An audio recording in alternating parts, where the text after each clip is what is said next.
ಸ್ನೇಹಿತರೆ, ಸರ್ಕಾರಿ ಸ್ವಾಮ್ಯದ ಟೆಲಿಕಾಂ ಕಂಪನಿಯಾಗಿರುವ ಬಿಎಸ್ಎನ್ಎಲ್ ಈಗ ದೇಶದ ವಿದ್ಯಾರ್ಥಿಗಳಿಗಾಗಿ ಹೊಸ ಸೇವೆಯನ್ನ ಆರಂಭಿಸಿದೆ. ದೇಶದ ವಿದ್ಯಾರ್ಥಿಗಳು ಬಿಎಸ್ಎನ್ಎಲ್ನ ಈ ಸೇವೆಯ ಅಡಿಯಲ್ಲಿ 100 GB ಡೇಟಾ ಮತ್ತು ಅನಿಯಮಿತ ಕರೆಯ ಸೇವೆಯನ್ನ ಬಳಸಿಕೊಳ್ಳಬಹುದು. ವಿದ್ಯಾರ್ಥಿಗಳಿಗೆ ಸಹಾಯಕವಾಗಲಿ ಅನ್ನುವ ಉದ್ದೇಶದಿಂದ ಬಿಎಸ್ಎನ್ಎಲ್ ಈಗ ದೇಶಾದ್ಯಂತ ಈ ಸೇವೆಯನ್ನ ಆರಂಭಿಸಿದೆ. ಹಾಗಾದ್ರೆ ಬಿಎಸ್ಎನ್ಎಲ್ನ ಈ ಸೇವೆ ಯಾವುದು?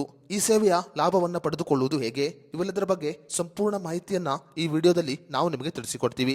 ವಿಡಿಯೋ ತುಂಬಾ ಇನ್ಫಾರ್ಮೇಟಿವ್ ಆಗಿದೆ, ಎಲ್ಲೂ ಸ್ಕಿಪ್ ಮಾಡದೆ ನೋಡಿ. ಹಾಗೂ ಈ ಮಾಹಿತಿಯನ್ನ ಪ್ರತಿಯೊಬ್ಬ ವಿದ್ಯಾರ್ಥಿಗಳಿಗೆ ಶೇರ್ ಮಾಡಿ.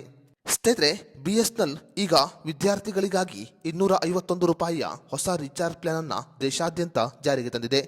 ಈ ರೀಚಾರ್ಜ್ ಪ್ಲಾನ್ ಡಿಸೆಂಬರ್ 13ರವರೆಗೆ ದೇಶಾದ್ಯಂತ ಜಾರಿಯಲ್ಲಿರುತ್ತೆ. ವಿದ್ಯಾರ್ಥಿಗಳು 251 ರೂಪಾಯಿ ರೀಚಾರ್ಜ್ ಅನ್ನು ಮಾಡಿದರೆ 100 GB ಡೇಟಾ, ಅನಿಯಮಿತ ಕರೆ ಮತ್ತು 100 SMS ಸೇವೆಯನ್ನ ಬಳಸಿಕೊಳ್ಳಬಹುದು. ಈ ರೀಚಾರ್ಜ್ ಪ್ಲಾನ್ 28 ದಿನಗಳವರೆಗೆ ಮಾನ್ಯತೆಯನ್ನ ಹೊಂದಿರುತ್ತೆ. ಡಿಸೆಂಬರ್ 13 ಈ ಯೋಜನೆಯ ಕೊನೆಯ ದಿನಾಂಕವಾಗಿರುತ್ತೆ. ಡಿಸೆಂಬರ್ 13ರ ಒಳಗೆ 251 ರೂಪಾಯಿ ರೀಚಾರ್ಜ್ ಅನ್ನು ಮಾಡಿದರೆ ಈ ಸೇವೆಯ ಲಾಭವನ್ನ ಪಡೆದುಕೊಳ್ಳಬಹುದು.